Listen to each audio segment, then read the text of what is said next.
नलिनी और आरपी रविचंद्रन समेत राजीव गांधी हत्याकांड के सभी 6 गुनाहगारों को रिहा कर दिया गया है। सुप्रीम कोर्ट का आदेश आने के 1 घंटे बाद ही उम्र कैद की सजा काट रहे सभी दोषियों की रिहाई हो गई। सुप्रीम कोर्ट ने 18 मई को इसी केस में दोषी पेरा रिवलन को रिहा करने का आदेश दिया था। बाकी दोषियों ने भी उसी आदेश का हवाला देकर कोर्ट से रिहाई की मांग की थी। नलिनी और रविचंद्रन दोनों 30 साल से ज्यादा का वक्त जेल में गुजार चुके हैं।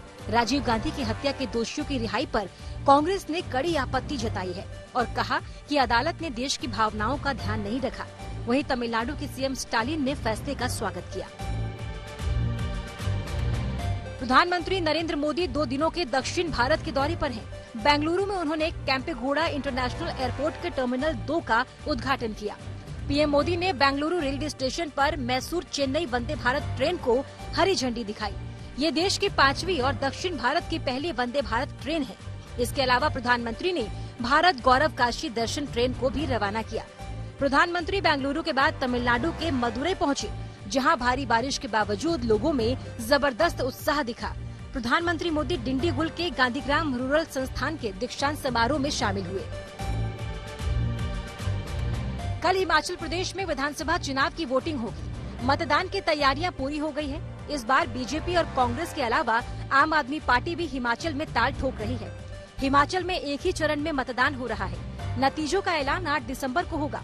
वोटिंग से पहले चुनाव आयोग ने जानकारी दी कि हिमाचल प्रदेश में आचार संहिता लागू होने के बाद 2017 के मुकाबले इस बार 5 गुना कैश बरामद किए गए।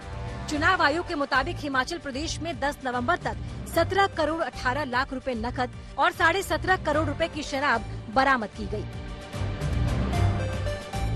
दिल्ली में एमसीडी चुनावों के लिए आम आदमी पार्टी ने 10 गारंटी का ऐलान किया, जिसमें कूड़े की समस्या से निपटने का वादा सबसे ऊपर है। आम आदमी पार्टी की गारंटी को लेकर बीजेपी ने पलटवार किया और आम आदमी पार्टी की सरकार के घोटाले गिनवाए। बीजेपी ने शराब घोटाले को लेकर आम आदमी पार्टी पर जोरदार हमला किया। एमसीडी चुनाव के लिए आम आदमी पार्टी ने स्टार प्रचारकों की लिस्ट जारी कर दी है, जिसमें अमानतुल्लाह खान को शामिल नहीं किया गया। उधर उम्मीदवारों को लेकर बीजेपी ने माथापच्ची तेज कर दी है। राहुल गांधी की भारत जोड़ो यात्रा का आज 65वां दिन है। महाराष्ट्र की हिंगोली में शिवसेना नेता आदित्य ठाकरे कांग्रेस की यात्रा में शामिल हुए।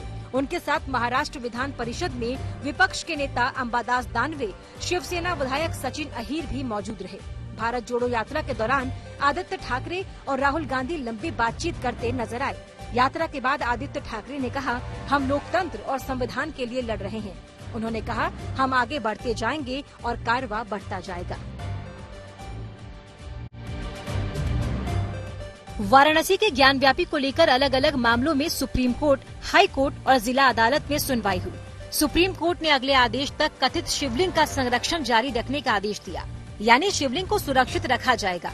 कोर्ट ने कहा कि शिवलिंग को कोई छुएगा नहीं। कोर्ट ने इससे पहले 12 नवंबर तक वजू खाने के संरक्षण का आदेश दिया था। इलाहाबाद हाईकोर्ट ज्ञानव्यापी परिसर के एएसआई सर्वे कराने की मांग पर अब 28 नवंबर को सुनवाई करेगा। वहीं श्रृंगार गौरी और ज्ञानव्यापी मस्जिद मामले में वाराणसी की जिला कोर्ट ने सुनवाई की अगली तारीख 5 दिसंबर तय की है। पॉपुलर टीवी एक्टर सिद्धांत वीर सूर्यवंशी का दिल का दौरा पड़ने से निधन हो गया। 46 साल के सिद्धांत को शुक्रवार को मुंबई के जिम में वर्कआउट के दौरान हार्ट अटैक आया था और वो बेहोश हो गए थे। ट्रेनर और जिम में मौजूद लोगों ने उन्हें होश में लाने की कोशिश की, लेकिन जब उन्होंने रिस्पांस नहीं किया तो एम्बुलेंस बुलाई गई। सिद्धांत सूर्यवंशी को मुंबई के कोकिलाबेन अस्पताल ले जाया गया, जहां 1 घंटे के इलाज के बाद डॉक्टरों ने उन्हें मृत घोषित कर दिया। वो कुसुम, कसौटी जिंदगी की, कृष्णार्जुन, जमीन से आसमान तक, क्या दिल में है, गृहस्थी जैसे कई टीवी शोज का हिस्सा रहे हैं।